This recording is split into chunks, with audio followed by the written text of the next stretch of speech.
ఒక్కసారి పవన్ కళ్యాణ్ గారు అంటే వాస్తవంగా చాలా ఇష్టం నాకు. పవన్ కళ్యాణ్ని ఎవరైతే తిట్టారో దూషించారో వాళ్ళ మీద మాత్రమే కాకుండా అందరి మీద పెట్టుకున్నారు కాపులు. కానీ ఏం చూడలేదన్న. ఓన్లీ థింగ్ పవన్ కళ్యాణ్ అనే వ్యక్తికి ఓటేయాలి, అప్పుడే కాపు ఉనికిని చాటినోళ్ళం అవుతాం అన్న ఆలోచనకు వచ్చేసారు వాళ్ళు. జగన్ అన్న దగ్గరికి వెళ్ళినప్పుడు 175కి 175 వస్తున్నాయని చెప్పండి మీరు, రెండో మాట మాట్లాడద్దని ఎవరు. నేను వెళ్ళి ఒకరోజు జగన్ అన్నకి చెప్పా, నాకు తెలిసి ఆ జిల్లాలో వైసీపీలో ఒక్కడంటే ఒకరికి అస్సలు పడదు నాయకులకు.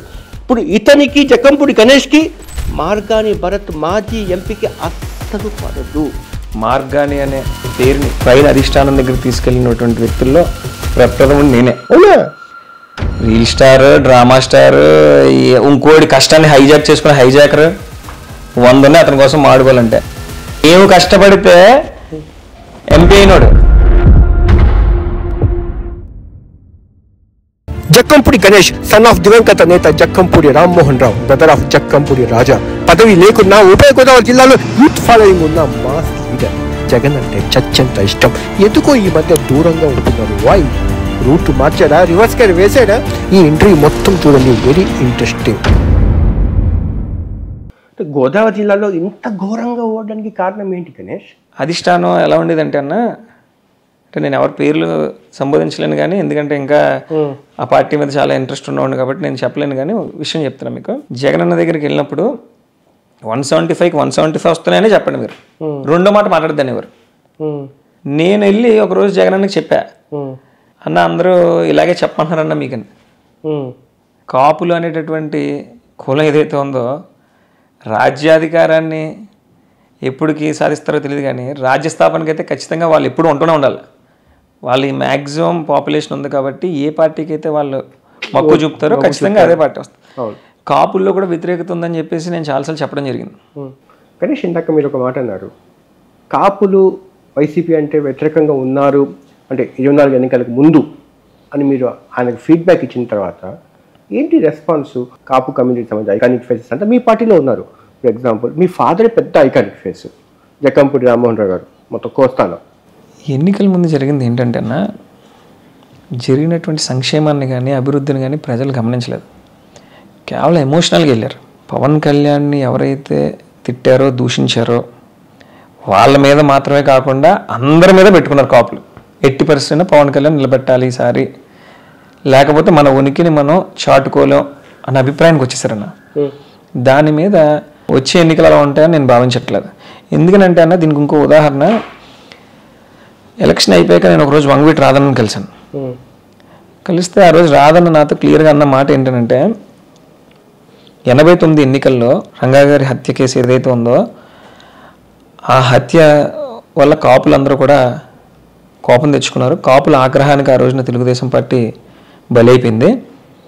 మళ్ళీ ఇన్ని రోజుల తర్వాత మళ్ళీ చూస్తున్నాను నేను, ఆ రోజున రంగా గారి విషయంలో ఏదైతే ఆగ్రహం తెచ్చుకున్నారో ఈ రోజున పవన్ కళ్యాణ్ తిట్టడం కూడా అంతే ఆగ్రహం తెచ్చుకున్నారని అన్నాడు. నేను ఆ రోజు పూర్తిగా అయితే నమ్మలేదు. లేదులే, కాపు నేస్తం ఇచ్చాం, కాపులు అందరూ మనతో ఉన్నారు, మనతో తిరిగినటువంటి కాపులు మనకి ఓటేయకుండా ఎందుకుంటారు అనుకున్నా. కానీ ఏం చూడలేదన్న. ఓన్లీ థింగ్ పవన్ కళ్యాణ్ అనే వ్యక్తికి ఓటేయాలి, అప్పుడే కాపు ఉనికిని చాటినోళ్ళం అవుతాం అన్న ఆలోచనకు వచ్చేసారు వాళ్ళు. ఈసారి ఎందుకు జగన్ గారు ఆ కార్యకర్తని విస్మరించారంటారు? స్టేట్లో ఈ జిల్లాలో మరీ ఎక్కువ జరిగినాయి. అంటే దొంగని నమ్మి తాళాలు ఇచ్చారు కొన్ని చోట్ల. ఎన్ని నియోజకవర్గాలు అలా జరిగి ఉంటుంది సుమారుగా? రాజమండ్రి గ్యారంటీగా. మార్గాని భరత్ అనేటటువంటి వ్యక్తి రాజకీయాలకు కొత్త. గతంలో పీఆర్పీలో ఎంఎస్ చక్రవర్తి గారితో తిరిగాడు, రాజమండ్రి మాజీ మేయర్తో తిరిగాడు, కాంగ్రెస్ పార్టీలో జీవి హర్ష్ కుమార్ గారితో తిరిగాడు, తర్వాత తెలుగుదేశంలో బుచ్చి చౌదరి గారితో తిరిగాడు. మాకుండే కమిట్మెంట్ కానీ మేం చేసినటువంటి పనితీరు కానీ అతని దగ్గర నుంచి ఆశించడం అనేది అమాయకత్వం అవుతుందన్న. ఎందుకు జగన్ గారు అతన్ని నమ్మారు? రాజమండ్రికి సంబంధించి అప్పుడున్నటువంటి పరిస్థితుల్లో ఎంపీగా మురళీమోహన్ గారు ఉన్నారు, ఒక బలమైనటువంటి ప్రత్యర్థి. అతన్ని ఢీ కొట్టాలి అంటే అన్ని రకాలుగా ఆలోచన చేసి ఒక బీసీ కులానికి సంబంధించినటువంటి వ్యక్తికి ఎంపీ పదవి కట్టబెడితే పార్టీకి ప్రయోజనం ఉంటుంది అని చెప్పి ఒక ఆలోచన చేశారు. ఆ ఆలోచనలో భాగంగానే అసలు దీనికి ఆద్యం పోసింది ఎవరు, దీనికి మూలం ఎవరు అనేటటువంటి విషయాన్ని కూడా ప్రజలకు తెలియజేయాలి. మార్గాని అనే పేరుని పైన అధిష్టానం దగ్గర తీసుకెళ్ళినటువంటి వ్యక్తుల్లో ప్రప్రథముడు నేనే. అవునా? వరా యాదవ్ అని ఒక స్నేహితుడు ఉండేవాడు. తను ఒక రోజు మార్గాన్ నాగేశ్వరరావు గారు కాల్ చేశారని చెప్పి నా దగ్గర ఫోన్ తీసుకొచ్చాడు. ఆ ఫోన్లో జరిగిన సంభాషణ ఏంటంటే, మార్గాన్ నాగేశ్వరరావు గారు, ముద్రగడ పద్మనాభం గారు మొత్తం రాష్ట్రంలో కాపు ఉద్యమాన్ని చాలా తీవ్ర స్థాయిలో నడుపుతున్న సమయంలో బీసీ పెద్దలు ఎవరైతే ఉన్నారో వారింటికి ఈయనే వెళ్ళి, మా వల్ల బీసీల కులంలో ఉన్నటువంటి వారికి ఎటువంటి నష్టం ఉండదు, ఇది చేరటం వల్ల కాపులకు న్యాయం జరుగుతుంది, మా యొక్క ఉద్యమాన్ని అర్థం చేసుకోండి అని చెప్పి ఈయన పాపం వెళ్ళి అడగడం జరిగేది. అందులో భాగంగానే మార్గాన్ నాగేశ్వరరావు గారు నాకు కాల్ చేసి, ముద్రగడ పద్మనాభం గారిని మన ఇంటికి ఒకసారి తీసుకుని రమ్మా అని చెప్పి నన్ను కోరాడు. ఆయన చెప్పినప్పుడు నేను కూడా ఆ విషయాన్ని పద్మనాభం సార్కి చెప్పడం, పద్మనాభం సార్ వాళ్ళ ఇంటికి నేనే దగ్గరుండి తీసుకుని వెళ్ళడం, ఆయనకి ఇవ్వాల్సినటువంటి గౌరవం అంతా చక్కగా చేసి, ఆ రోజు పద్మనాభం గారు వెళ్ళిపోయిన తర్వాత డైరెక్ట్గా మార్గాన్ నాగేశ్వరరావు గారే చెప్పిన మాట ఏంటంటే, ఇన్ని రోజులు రాజకీయాల్లో ఉన్నాను, ఎంతో కష్టపడ్డాను, బీసీల ఉద్యమానికి కూడా ఎన్నో ఉద్యమాల్లో నేను పాల్గొన్నాను, సరైన పదవి చేయలేదు అన్న ఒక వెలితి అయితే నాలో ఉంది అని చెప్పి ఆ రోజు నాతో మార్గాన్ నాగేశ్వరరావు గారు చెప్పడం జరిగింది. అప్పుడు ఆయన ఏం చెప్పాడంటే, ఒక బీసీకి ఇస్తే రాజమండ్రి చాలా బాగుంటుంది, నేను ఆర్థికంగా కూడా స్థిరపడి ఉన్నాను, నేను అవసరమైతే అన్న ఖర్చు పెట్టుకుంటాను. ఈ విషయాన్ని అప్పుడు ఫస్ట్ అధిష్టానం దృష్టిలోకి తీసుకెళ్ళింది మేమే. ఆ తర్వాత వాళ్ళు కూడా ఎంక్వైరీ చేసుకున్నారు. సహజంగానే గోదావరి జిల్లాల్లో కాపుల తర్వాత అంత సంఖ్యాబలం ఉన్నటువంటి కులం సెట్టిబలిజ గౌడ, వారి నుంచే ఒకరికి ఇద్దామని చెప్పి జగన్ కూడా ఆలోచన చేయడం జరిగింది. జగన్ అన్న కూడా ఆ ప్రక్రియలో మార్గాన్ నాగేశ్వరరావు గారిని పిలిపించుకోవటం, ఆయనతో మాట్లాడినప్పుడు ఇప్పుడు ఆయన కొంచెం అనారోగ్యం పాలవటం, లేదంటే యంగ్స్టర్స్ని ఎంకరేజ్ చేయాలన్న ఒక ఆలోచనలో జగన్ గారు ఉండటం, ఇవన్నీ కలిసి వచ్చి ముందుకు వెళ్ళడం. 2019లో భరత్ ఎంపిక గెలవడానికి కారణమైన జక్కంపూడి సోదరులు అదే 2024లో భరత్ ఎమ్మెల్యేగా ఓడిపోవడానికి ఒక కారణము మీరే అని చెప్పి ఆయన ఆవేదన, ఆందోళన, ఆరోపణ నిజమా కాదు? 19లో ఎప్పుడైతే భరత్ అనేవాడు ఎంపీగా గెలిచాడో, నా మనిషి అనేవాడికి ఎవరికైనా ఒక్కరికైనా ఒక పదవిని కానీ వాళ్ళకి సంబంధించిన ఏదైనా పనిని కానీ చేశాడేమో అడగండి మీరు. చేయకపోను, నాతో చదువుకున్న వాళ్ళని, నాతో ఆడుకున్న వాళ్ళ, నా స్నేహితుల్ని పదవులు రానివ్వకుండా వాళ్ళ పనులు ఆపించి తిరిగి వాళ్ళ మీద కేసులు కట్టించి ఒక విధంగా నష్టపోయే రకంగా చేసినటువంటి వ్యక్తి మార్గాన్ భరత్. ప్రతిదీ ఆధారాలతో సహా చూపిస్తాను నేను. ఎంతమంది మీద కేసులు కట్టించాడు, ఎంతమంది నీ మీద అన్యాయంగా వాళ్ళ క్యారెక్టర్ని అసాసినేట్ చేశాడు. ఈ రోజున నా గురించి ప్రతిపక్షాలన్నీ మాట్లాడుతూ ఉన్నాయనంటే దానికి కారణం ఆద్యం పోస్తుంది ఈ భరత్రామే. నా క్యారెక్టర్ని అసాసినేట్ చేసి బ్లేడ్ బ్యాచ్ అని, గంజాయి బ్యాచ్ అని, లేనిపోని అని మాట్లాడినటువంటి వ్యక్తి ఈ భరత్రామే. దానికన్నా ముందు ఎవరన్నా మాట్లాడారేమో కనుక్కోండి. తను మాట్లాడిన తర్వాత ఈ సోకాల్ జనసేన నాయకులు కానీ, టీడీపీ నాయకులు కానీ మాట్లాడటం మొదలుపెట్టారు. ఎవరైతే కష్టపడినటువంటి కార్యకర్తలు ఎవరైతే ఉన్నారో వారందరినీ పక్కన పెట్టేశాడు. నేను ఒకే ఒక్క క్వశ్చన్ స్ట్రైట్ ఫార్వర్డ్గా అడుగుతాను భరత్ని. నువ్వు ఇంతమందికి లెటర్లు ఇచ్చుకున్నావు రాజమండ్రికి సంబంధించి, అన్ని లెటర్లు తెద్దాం, ఎవరెవరికి ఏ పదవి ఇచ్చాడో చూసుకుందాం. ఆ పదవుల్లో చేసినటువంటి వ్యక్తులు ఎవరైనా ఈ రోజున వైసీపీలో ఉన్నారో లేదో చూసుకుందాం. 2019 ఎన్నికల్లో తన ఎన్నికలకు కూడా పనిచేయనటువంటి వ్యక్తులను తీసుకుని వచ్చుకొని కేవలం తిన పబ్లిసిటీ పిచ్చితో తినకు ఒక ఫ్లెక్స్ కట్టడం, అడిగి సాయంత్రం పదవి వేయటం, తను వేసిన ప్రతి ఒక్క పదవి కూడా అలా పడినాయే. నిజంగా కష్టపడినటువంటి ఏ ఒక్క కార్యకర్తకి కూడా పదవి రాలేదు అని అంటే దానికి కారణం కేవలం మార్గాన్ భరత్రామ్ రాజమండ్రి వరకు. ఇది ఖచ్చితం. నా ఇంటర్వ్యూలో కూడా మీ డైరెక్ట్ మీ పేరు ఎత్తలేదు, కానీ పరోక్షంగా బ్లేడ్ బ్యాచ్ని మీరు ఎంకరేజ్ చేశారు అన్నది ఆయన చెప్పిన మాట. అన్నా వాళ్ళే ఎక్కువ మంది ఈ బ్లేడ్ బ్యాచ్, ఈ క్రైమ్ చేసేవాళ్ళే అని ఆ యొక్క ఆరోపణ. నేను కంట్రోల్ చేశాను ఆ బ్లేడ్ బ్యాచ్ని, అక్కడే గొడవ స్టార్ట్ అయింది జక్కంపూడి గణేష్కు నాకు అని. నువ్వు తీసుకొచ్చి వేసేదేమో పక్కా క్రైమ్ హిస్టరీ ఉన్నవాడిని తీసుకొచ్చి ఈ రోజున పదవులు వేసి నిజంగా కష్టపడిన కార్యకర్తనేమో పక్కకు గెంటేసి, ఇతను ఈ పరిస్థితి ఎలా అయిపోయిందంటే ఒకానొక సమయానికి జగన్ గారి ఫోటో ఉన్నా లేకపోయినా పర్లేదు కానీ తన ఫోటో కావాలి తనకి. తన ఫోటో ఉంటే వాళ్ళకి పదవులు వేయటం, లేకపోతే పదవులు తీసేయటం అని చెప్పి ముందుకెళ్ళాడు. ఈ రోజున ఘోర పరాజయానికి గురయ్యాడు అంతే. అంటే ఈరోజు రాజమండ్రిలో డెవలప్మెంట్ జరిగింది భరత్ వల్లే అని ఆయన క్లెయిమ్ చేసుకుంటున్నాడు కదా. మనకి పైన ఒక రాజశేఖర రెడ్డి గారు, కేవీపీ రామచంద్రరావు గారు, వీళ్ళ కాంబినేషన్ ఏ విధంగా అయితే ఉండేదో అలాగే రాజమండ్రిలో అందరికీ తెలిసినటువంటి విషయం, ఈ జిల్లాకు కానీ రాష్ట్రంలో కానీ అందరికీ తెలిసినటువంటి విషయం, రాజమండ్రి వరకు వస్తే ఒక జక్కంపూడి రామ్మోహన్ రావు, ఉండవల్లి అరుణ్ కుమార్. ఇతని అభివృద్ధిని ఏదైతే చెప్పుకుంటున్నాడో దానికి కారణం వైసీపీ జగన్మోహన్ రెడ్డి గారు ఇచ్చినటువంటి ప్రోత్సాహం. ఉండవల్లి అరుణ్ కుమార్ గారి టైంలో ఆయన ఎంపీగా ఉండగా రాజమండ్రికి జాంపేట దగ్గర ఒక బ్రిడ్జ్ ఉంటుందన్న, నాకు తెలిసి మథుర్ అనుకుంటా ఆయన పేరు, సౌత్ సెంట్రల్ రైల్వేస్ జిఎం ఆయన ఒకరోజు అర్ధరాత్రి తీసుకొచ్చాడు అక్కడికి. పక్కనే సినిమా థియేటర్ ఉంటుంది, ఆ థియేటర్ వదిలేసే టైంకి ఆయన తీసుకుని వచ్చి అక్కడ ఉన్నటువంటి ట్రాఫిక్ ఇబ్బందులన్నీ చూపించి, జనరల్గా ఎక్కడైనా ఒకటి అండర్ కన్స్ట్రక్షన్లో ఉండగా కొత్తది నిర్మాణం చేయరు రైల్వే వాళ్ళు, అయినప్పటికీ కూడా దాన్ని అలాగే ఉంచి పక్కన కొత్త బ్రిడ్జ్ కట్టించి అక్కడ ఉన్నటువంటి ట్రాఫిక్ ఇబ్బందుల్ని ఆయన పరిష్కరించారనమాట. అలా చూసుకుంటే అరుణ్ కుమార్ అంకుల్ టైంలో అనపర్తి దగ్గర 2 బ్రిడ్జిలు తీసుకొచ్చాడు ఆర్ఓబిలో, మన బలభద్రాపురం దగ్గర ఒకటి తీసుకొచ్చారు, ద్వారపూడి దగ్గర ఒకటి తీసుకొచ్చారు, ఐఎల్టీడీ సెంటర్లో ఒకటి తీసుకొచ్చారు, కొన్ని ఆర్ఓబిలోని కొన్ని 50-50లోని. అదేవిధంగా నాన్నగారి సమయంలోని ఈయన కాంబినేషన్లో గ్యామన్ ఇండియా బ్రిడ్జ్ పడింది. దాదాపుగా 5-6 బ్రిడ్జిలు నిర్మాణం చేసి ప్రజలకు ఉపయోగపడే విధంగా ఆ రోజు వాళ్ళు పనిచేశారు. ఒక్క బ్రిడ్జ్ వేసినటువంటి వ్యక్తి మాత్రం 5 సంవత్సరాలు ఇంక అదే చెప్పుకుంటూ తిరగటం, ఇంకా గతంలో ఎవరు ఏమీ చేయనట్టు తిను ఒక్కడేదో చేసినట్టు.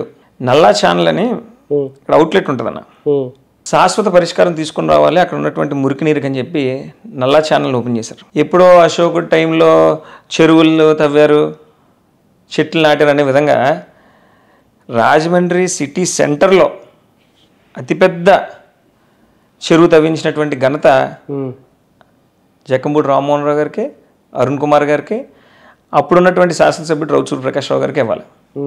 ఎండోమెంట్స్ ల్యాండ్ ఒకటి ఉందన్న మన రామకృష్ణ థియేటర్ బ్యాక్ సైడ్, అది అర్చకులకి ఇచ్చారు వాళ్ళు. ఆ అర్చకుల్ని వెళ్ళి బతిమాలి వాళ్ళకి వేరే చోట ల్యాండ్స్ అలాట్ చేసి అక్కడ ఉన్నటువంటి ల్యాండ్ని ప్రజలకు ఉపయోగపడే విధంగా అక్కడ దాదాపుగా సుమారు 1000 మందికి పైన ఇల్లులు కట్టించి ఇచ్చినటువంటి ఘనత వాళ్ళ ముగ్గురికి దక్కింది. అంటే ఇవన్నీ చరిత్రలో నిలిచిపోయేటటువంటి పనులు. చేసాము అని చెప్పి ఏదైతే బ్రిడ్జెస్ చూపిస్తున్నాడు, ఆ పార్కులు చూపిస్తున్నాడు, ఇవన్నీ కనిపిస్తున్నాయి కదా, అది ఇవన్నీ డెవలప్మెంట్ కింద రాదా? అదే చెప్తున్నాను కదన్నా, ఇంతమందికి ప్రజలకు ఉపయోగపడేటటువంటి అంటే జీవన శైలిని మార్చేటటువంటి అభివృద్ధిని వాళ్ళు చేస్తే 4 మొక్కలు నాటి నువ్వు అభివృద్ధి అని అంటే ఎలా కుదురుతుంది? మా పరిస్థితి 2024లో రోజు మితిన్ రెడ్డి గారి దగ్గరికి వెళ్ళటం, లేదంటే అధిష్టానానికి సంబంధించి పెద్ద నాయకులు ఎవరు ఉంటే వాళ్ళ దగ్గరికి వెళ్ళటం అన్నా అక్కడ తప్పు జరుగుతుంది, వద్దన్న అలా జరగకూడదని చెప్పి తల నెత్తి నోరు కొట్టుకుని చెప్పేవాళ్ళం.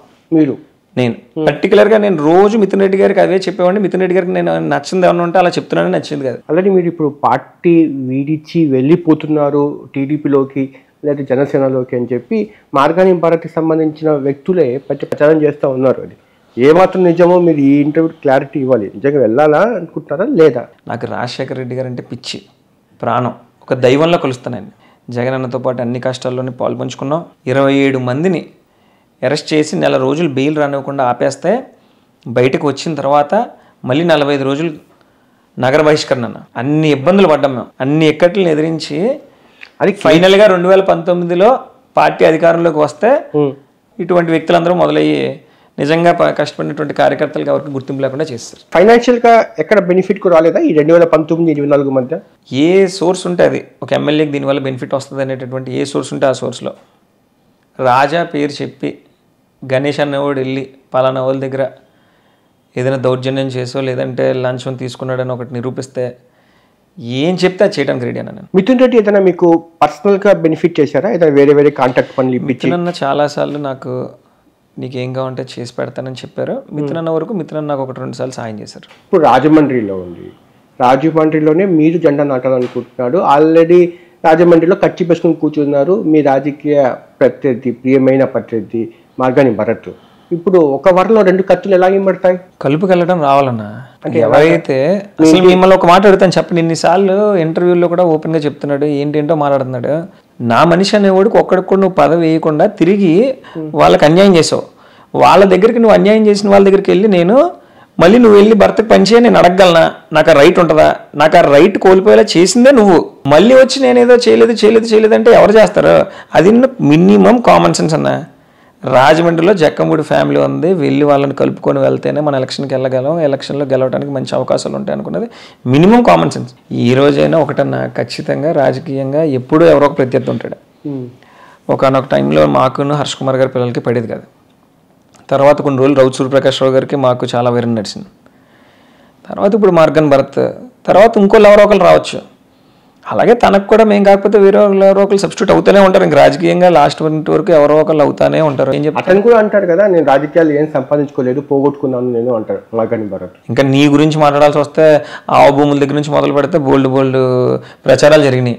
ఎందులోనైనా నిజంగా నీ గురించి మాట్లాడాలి అనుకుంటే అవన్నీ చాలా వక్రీకరించి మాడచ్చు. జగనన్నతో 1.5 hours కూర్చుంటే ఆ రోజు జగనన్న నాతో మాట్లాడితే కూడా జగనన్నకు ఒకటే చెప్పాను, ఎవరో ఒక పెద్దలు కూర్చోబెట్టాను, బొత్స గారిని కూర్చోబెడతారు, మిథునాన్ని కూర్చోబెడతారు, ఎవరో ఒకరిని కూర్చోబెట్టాను, సుబ్బారెడ్డి సార్ని కూర్చోబెడతారు. ఇద్దరు వెర్షన్ అండి. నాది తప్పు ఉందనుకోండి నన్ను పనిష్ చేయండి, తనది తప్పు ఉందనుకోండి తనకు గట్టిగా చెప్పి 2వ సారి నుంచి ఇలా రిపీట్ చేయొద్దు అని చెప్పి అతనితో కలిసి వెళ్ళండి అని చెప్పండి. నాకైతే ఎటువంటి అభ్యంతరం లేదన్నా. అతను మారుతాను, కలిసి ఉంటాను, అందరం కలిసే చేసుకుందాం అంటే నాకే అభ్యంతరం లేదన్నా, నేను ముందుకెళ్ళటాను, నేను సిద్ధమేనా అని చెప్పాను. కానీ తనలాగా అయితే మాత్రం నా ఓటమికి ఇంకోళ్ళు ఎవరినో కారకులను చూపించి లేనిపోని సృష్టించి అలాంటి తప్పుడు పనులు అయితే చేయనన్నా. కానీ మీకు టీడీపీ ఎమ్మెల్యే వాసుకు మధ్య మంచి సన్నిహిత సంబంధాలు ఉన్న సంగతి వాస్తవమే కదా. నా చిన్నప్పుడు నేను రాజా భాష్యం అనే ఒక స్కూల్లో చదువుకున్నాను. ఆ స్కూల్ బిల్డింగ్ అదిరెడ్డి అప్పారావు గారిది. రోజు కారు లేట్గా రావటం, సాయంత్రం అయ్యేటప్పటికి కిందకి వెళ్ళటం, ఆయన కింద ఏదో ఐరన్ షాప్ ఏదో ఉండేది ఆయనకి, అక్కడ ఆయన కూర్చోవటం, ఆయనతో 1 గంట టైం స్పెండ్ చేయటం, ఇంటికి వెళ్ళటం. అలా అదిరెడ్డి అప్పారావు గారితో మాకు ఒక అనుబంధం ఉంది. అదేవిధంగా మా ఇంటికి వాళ్ళ ఇంటికి మధ్యలో ఒక 2 వీధులు తేడా అంతే. అది చిన్నప్పటి నుంచి ఒక ఏరియాలో కలిసి పెరిగిన వాళ్ళం మేము. దాని మీద కూడా ఒక అనుబంధం. తర్వాత వాళ్ళు వైసీపీలో చేరాక మరీ ఎక్కువగా తిరిగేవాళ్ళం కలిసి. చిన్నప్పటి నుంచి వాళ్ళకి మాకు గ్యాప్ లేకుండా ఉండటం, బాగానే కలిసి ఉండటం, ఇదంతా బాగుండేది. వాసనను కూడా అన్న అని పిలిచేవాడిని. నాకు మీరు అన్నట్టు వాసన అంటే నాకు గౌరవం, అభిమానం ఉన్నాయి. ఈవెన్ వాసన కూడా ఇలా నాకు చెప్పలేడు. ఏదైనా ఇంటర్వ్యూలో నీకు గణేష్ అంటే ఇష్టం అని చెప్పలేడు. కానీ నేను చెప్తాను, ఎందుకంటే నా క్యారెక్టర్ అలాంటిది. నాకు ఇష్టమైతే ఇష్టమనే చెప్తాను. కానీ వాస్తవం మాట్లాడుకోవాల్సి వస్తే తన పార్టీ ఎక్కువ, నా పార్టీ ఎక్కువ అంటే నాకు నా పార్టీ ఎక్కువ. నాకు ఖచ్చితంగా జగన్ గారే ఎక్కువ. మళ్ళీ ఆదిరెడ్డి వాళ్ళ మీద పోటీ చేయమంటే ఆదిరెడ్డి వాళ్ళ మీద పోటీ చేస్తాం, ప్రజల్లోంచి గెలుచుకొస్తాం మేము. జక్కంపూడి రాజా ఆయన లైమ్ లైట్లో ఉన్నారు, ఎమ్మెల్యేగా ఉన్నారు రాజానగరం. ఇప్పుడు మీకు కూడా టికెట్ ఇస్తాం లేదన్నా వైసీపీ నుంచి ఆఫర్ వచ్చిందా ఆ టైంలో? నా ఒక కాన్స్టిట్యున్సీలో తండ్రి పనిచేసి చాలా మంచి పేరు తెచ్చుకుని ఆయన స్వర్గీయులు అయిన తర్వాత ఆ స్థానం కొడుక్కి ఇస్తే అది నిజంగా నేనైతే పూర్వజన్మ సుకృతం కింద భావిస్తాను. చాలా కొందరికే అదృష్టం దక్కుతుంది. నాకు నిజంగా అదృష్టం వస్తే ఖచ్చితంగా కడియం నియోజకవర్గ ప్రజల గుండెల్లో నిలిచిపోయే విధంగా జక్కంపూడి రామ్మోహన్ రావు గారి పేరు చిరస్థాయిగా నిలిచిపోయే విధంగా పనిచేస్తాను. తమ్ముడికి పదవి కాంక్ష వచ్చేసింది, అందుకోసం అన్నదమ్ముల మధ్య కూడా చిన్నపాటి రాజకీయ పొరపొచ్చలు స్టార్ట్ అయ్యాయి జక్కంపూడి బ్రదర్స్లో అని విమర్శించే వాళ్ళకు మీరు ఇచ్చే ఆన్సర్ ఏంటి? మా అన్నయ్య కంటెస్ట్ చేస్తానంటే నేను చాలా హ్యాపీగా వర్క్ చేసుకుంటాను. అలాగే నేను కంటెస్ట్ చేస్తానా సరే తను కూడా అంతే ఇష్టంగా వర్క్ చేస్తాడు. ఇద్దరికి సీట్లు ఇస్తే కనుక క్యాడర్ ఇంకా రెట్టించిన ఉత్సాహంతో పనిచేస్తాం. పవన్ కళ్యాణ్ అంటే మీకు గుండె నిండా ప్రేమ అంట కదా, అభిమానం అంట కదా, నిజమేనా? పవన్ కళ్యాణ్ గారు అంటే వాస్తవంగా చాలా ఇష్టం అన్న. చిరంజీవి గారిని ఇష్టపడిన తెలుగు ఎవడు ఉంటాడన్న, వారి కుటుంబాన్ని అభిమానించిన కామన్ మ్యాన్ ప్రొటెక్షన్ ఫోర్స్ అని చెప్పి పవన్ కళ్యాణ్ గారు ఒకసారి అనౌన్స్ చేశారు 2007లో. అప్పుడు స్టేట్లోనే ఫస్ట్ ప్రెస్ మీట్ పెట్టింది నేనే అన్న. అప్పుడు నేను చిన్న మీటింగ్ పెట్టి ఆ మీటింగ్లో పవన్ కళ్యాణ్ గారు వెంటే ఉంటాం, కామన్ మ్యాన్ ప్రొటెక్షన్ ఫోర్స్కి పూర్తి స్థాయిలో మా మద్దతు ఉంటుంది అని చెప్పి ఆ రోజు నేను అనౌన్స్ చేసి వచ్చాను. ఇంటికి వచ్చేలోపే సీఎం ఆఫీస్ నుంచి మా నాన్నగారికి ఫోన్, రేపు చిరంజీవి గారు పార్టీ పెడతారు, ఈ లోపు నీ కొడుకు ఏమో ఇలా మాట్లాడుతున్నాడు, కంట్రోల్లో పెట్టండి అని చెప్పి ఆ రోజు ఇంకా నాకు బాగా గుర్తున్న ఆ రోజు మా నాన్నగారు కూర్చోబెట్టి ఆరోగ్యం సహకరించకపోయినా సరే నేను ఈ స్థాయిలో ఉండాలి, నేను మంత్రిగా ఉండాలి అని చెప్పి ఆశించినటువంటి వ్యక్తి రాజశేఖర రెడ్డి గారు. మన కుటుంబానికి ఎప్పుడు ఆయనే పెద్ద దిక్కు. మీకు ఎవరంటే ఇష్టం ఉంది, నాయకుడు మాత్రం ఖచ్చితంగా వైఎస్ ఫ్యామిలీయే ఉండాలి, మనకి తుది శ్వాస వరకు వారి కుటుంబంతోనే ఉండాలని చెప్పి ఆ రోజు ఆయన నాకు చెప్పారు. ఆ మాట నేను నా తుది శ్వాస వరకు నేను నిలబెట్టుకుంటాను. పవన్ కళ్యాణ్ గారు ఎదురుపడినప్పుడు మీ ఈ విధంగా అభిమానాన్ని ఎప్పుడు చాటుకునే అవకాశం రాలేదా? నా పవన్ కళ్యాణ్ గారు ఎదురుకుండా ఉంటే ఎవరి మొక్కలైనా చిరునవ్వు వస్తుంది, ఆయన దగ్గరికి వెళ్ళాలనిపిస్తుంది, షేక్ హ్యాండ్ ఇవ్వాలనిపిస్తుంది, ఫోటో దిగాలనిపిస్తుంది, పక్క వెళ్ళిపోతుంది అంతే. దానికి రాజకీయానికి సంబంధం ఉంటుందన్న. అంటే ఇప్పుడు పవన్ కళ్యాణ్ గారు జనసేనలో ఉన్నాడు కాబట్టి జనసేనలో ఉంటేనే ఆయన అభిమానించాలా? అలాంటి పవన్ కళ్యాణ్, మీరు అభిమానించిన పవన్ కళ్యాణ్ జక్కంపూడి గణేష్ని మాఫియా డాన్ అంటే, మైనింగ్ మాఫియా డాన్ అంటే, ప్లస్ ఈ బ్లేడ్ బ్యాచ్ని ఎంకరేజ్ చేసే లీడర్ అని విమర్శిస్తే మీకు ఎలా అనిపించింది? దిందులూరు ఆయన మన చింతమనేని ప్రభాకర్ గారు ఉన్నారు, ఆయన పవన్ కళ్యాణ్ గారు వంద తిట్టాడు. తిట్టి తర్వాత ఏమన్నారని వెళ్ళి ఎక్కువ ఎవరు తిట్టుకుంటే వాళ్ళే కలిసి ఉంటారని చెప్తున్నాడు ఆయన. రాజకీయంలో శాశ్వత మిత్రులు ఉండరు, శాశ్వత శత్రువులు ఉండరు. పవన్ కళ్యాణ్ గారు అనేటటువంటి వ్యక్తి మనకి ఇష్టం. ఆయనకి మన మీద లేనిపోయి అన్నీ కూడా రాసిచ్చారు. ఆయన యాస్టీస్గా ఏం రాసిచ్చారో అవి చదివేసాడు, వెళ్ళిపోయాడు. అందులో ఒక్కటి కూడా వాస్తవం లేదు. ఆ రోజు ఆయన తిట్టిన ప్రతి మాట కూడా ఎప్పుడు నన్ను బాధపెడుతూనే ఉంటుంది. ఎప్పుడు గుర్తొచ్చినా సరే ఒకసారిగా నేను అలా ఎందుకో డిప్రెషన్లోకి వెళ్ళిపోయినట్టు అనిపిస్తాను. ఈ రోజుకి ఆయనతో మాట్లాడించిన వాళ్ళందరికీ కూడా నేను సవాల్ ఇస్తున్నాను అన్న. అది ఎవరు మాడించారో నాకు తెలియదు. బత్తుల బలరామకృష్ణ అవ్వచ్చు, ఇంకా ఎవరైనా అవ్వచ్చు. ఎలక్షన్ అయ్యి 1 year అయిపోయింది. ఇక్కడ మీరే ఉన్నారు, స్టేట్లో మీరే ఉన్నారు, సెంట్రల్లో కూడా మీరే ఉన్నారు. మీరు ఏదైతే ఆరోపించారో అవన్నీ వాస్తవాలను ప్రజలకు చూపించండి. నా మీద ఒక ఎంక్వైరీ చేయించండి, లేకపోతే నా గురించి చెప్పండి, నా తప్పులు ఏంటో పట్టుకొని చూపించండి దమ్ముంటే. ఎప్పుడు ఏదో ఒకటి చెప్పడం, పబ్బం గడుపుకోవడం, అలా వెళ్ళిపోవడం. ఇది ఎలా వస్తుంది అంటే అన్న జాఫర్ అన్న, నేను కూడా అబ్జర్వ్ చేసిన దాంట్లో ఎప్పుడైనా మా ప్రత్యర్థి గట్టోడు అనుకుంటున్నా అతని మీద లేనిపోని ఆరోపిస్తేనే వీళ్ళకి ఎంతో కొంత కదలిక ఉంటుందని నేను నమ్ముతారేమో అని అనుకుంటాను నేను. ఎందుకంటే బత్తుల బలరామకృష్ణ అనేటటువంటి వ్యక్తి మా పార్టీలో ఉన్నప్పుడు, మా వెనకాల ఫాలోవర్గా ఉన్నప్పుడు మాతో సిన్సియర్గానే ఉండేవాడు. మాతో ఉన్నప్పుడు 2019 ఎన్నికల్లో రాజా గెలుపులో కూడా పాపం వాళ్ళ పంచాయతీ వరకు, ఆ మండలం వరకు పాపం తను బాగానే కష్టపడి తిరిగాడు. తిరిగి గెలిపించడంలో మంచి పాత్ర వహించాడు.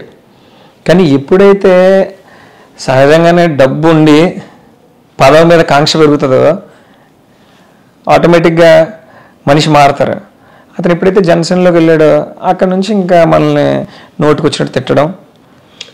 నిజంగా అలాగే నేనే నా క్యారెక్టర్ అది అనుకోండి అన్న. తను నన్ను ఏమేమి అడిగాడో అందరికీ తెలుసు, మా 2 నియోజకవర్గాలు అందరికీ తెలుసు. అతని బలమైన కోరిక ఏంటో, నా చుట్టూ ఎన్ని రోజులు తిరిగాడో 2 సంవత్సరాల పాటు అతనికి తెలుసు.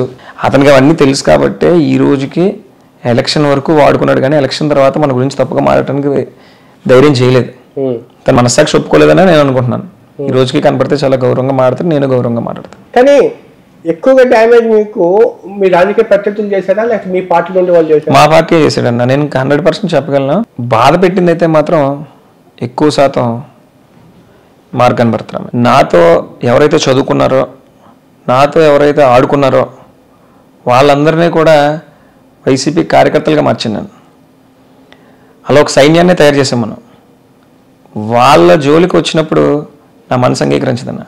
నా స్నేహితులు కానీ నాతో రోజు ఉండేటువంటి వ్యక్తుల్ని నా కుటుంబ సభ్యులు ఏదైనా అంటేనే నేను జీర్ణించుకోలేను.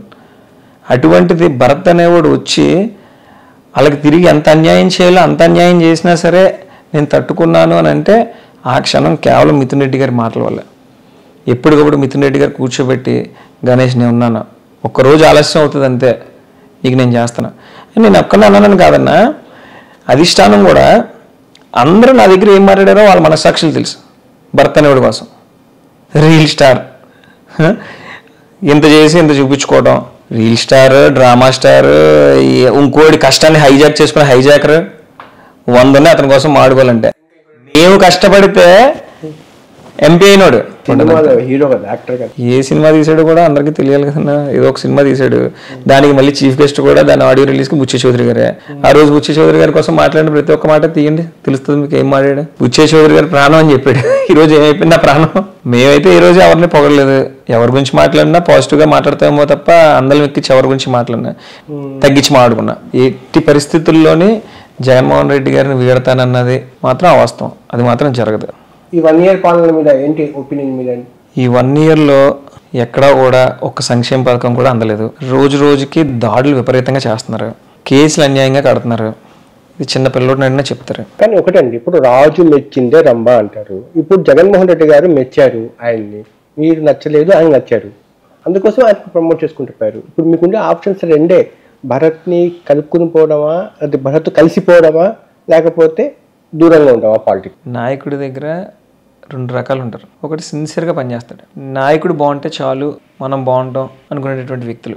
రెండో వాళ్ళు ఉంటారు, ఏవైనా పర్వాలేదు, నాయకుడి పేరు పోయినా పర్వాలేదు, నేను బాగుండాలి, నేను రాజకీయంగా నేను పబ్లిసిటీ ఎప్పుడు జరుగుతూ ఉండాలి. అది నాయకుడి పేరు పోయినా పర్వాలేదు, నాయకుడిని బెదిరించినా పర్వాలేదు, నాయకుడి దగ్గర భజన కొట్టినా పర్వాలేదు. ఆ 5 ఏళ్ల పాటు నేను డెవలప్మెంట్ చేశాను తప్ప చిన్న అవినీతి మరకగా నాకు అంటలేదు అని అతను క్లెయిమ్ చేసుకుంటూ ఉంటాడు. నా ఎవరికి వాళ్ళు తెల్ల చొక్కాలనే మాట్లాడుకుంటారు, మన వెనకాల ఏం చేశారో జనాలు చెప్పుకుంటారు అంతే. నిజంగా మనందరం ఎంత గొప్పలం అయితే మనందరం ఇంత ఓట్లతో ఎందుకు ఓడిపోతాం? నేనేం దాన్ని ఒక్కనే అంటలే. ఈ రోజు నువ్వు ఓటమిని అంగీకరించాల్సినటువంటి పరిస్థితి మాకు కూడా ఉంది. అతను ఫాలోయింగ్ చూసి ఇన్స్టాగ్రామ్లో కానీ సోషల్ మీడియాలో మీకు కొంచెం ఎక్కడో వచ్చే బాధ ఎలా ఉందా? ఇన్స్టాగ్రామ్లోనేమో ఫాలోవర్స్ ఫుల్, రాజమండ్రిలో కార్యకర్తలు నిల్లు. అది అతని పరిస్థితి. చాలా ఎవడైనా పెట్టాడంటే 10 మంది చూడటానికి రెడీగానే ఉంటారన్న. అవన్నీ చూసి వాస్తవాలు అనుకోకూడదు కదా. ఇక్కడ ఓటేసేవాడు ఎవడో ఆడు కావాలి. కానీ మీకు అనిపిస్తుంది ఆయన జిమ్ చేస్తూ పెట్టిన ఫొటోస్, ఫ్యాషన్ షో చేస్తూ చేసిన ఫొటోస్, వీడియోస్ చూస్తుంటే మా కర్మకొద్ది అందులోకి వెళ్ళిపోయిన బాగుంది, ఇందులోకి ఎందుకు వచ్చాడు బాబు అనిపిస్తుంటుంది అంత. ఇంకేమనిపిస్తుంది అన్న, అందులోకి కంప్లీట్గా ఆ ఫీల్డ్లోకి వెళ్ళిపోయినా బాగుంది పాపం. అటు ఇటు కాకుండా అయిపోయాడు. ఆయన వస్తుంటే జనాలు సెల్ఫీలు దిగడానికి పోటీ పడుతుంటారు కదా. అవి నేను ఎప్పుడు చూడలేదన్న. వాస్తవానికి ఈరోజు తనతో ఎవరైతే ఉన్నారో వాళ్ళంతా కూడా రెగ్యులర్గా నాకు ఏదో సందర్భంలో కలుస్తూ ఉంటారు, మాట్లాడుతుంటారు అన్న. ఈయన గారి సెట్టింగ్ ఎలా ఉంటుందంటే, వెళ్ళిన వాళ్ళతో సహా చెప్పిస్తాను కావంటే మీకు రుజువులు. ఫస్ట్ వాళ్ళు వెళ్ళిపోతారు అక్కడ క్లాస్ రూమ్స్లోకి, వెళ్ళిపోయి ఇదిగోండి ఎంపీ గారు వస్తున్నారమ్మా, ఎంపీ గారు వస్తున్నారు, మీరు అందరూ ఫోటోలు అడగాలని చెప్తాడు. పేర్లతో పాటు చెప్తాను మీకు కావాలంటే, ఎవరెవరు వెళ్ళారో ఏంటో అన్ని. ఇలాంటి అన్ని పబ్లిసిటీ స్టంట్లు ఇంకా అలాగా అలవాటు అయిపోయింది ఇంకా తనకు కూడా. జక్కంపూడి గణేష్కు ఈష్ మార్గని భరత్ని చూస్తే, అతని ఫాలోయింగ్ చూస్తే అని అంటారు. అతనితో పోల్చుకునే అవసరం కానీ ఆలోచన కానీ నాకు ఈ రోజుకు రాలేదన్న. నాకన్నా అతని వయసులో పెద్దోడే ఉండొచ్చు, లేదంటే ఆర్థికంగా నాకన్నా బలవంతుడే ఉండొచ్చేమో తప్ప రాజకీయంగా నాకు నా తండ్రికి, మాకు, మా కుటుంబానికి ఎప్పటి నుంచో గుర్తింపు ఉంది. ధన్యవాదాలు గణేష్. మరోసారి మరో ఇంటర్వ్యూకి కలుద్దాం.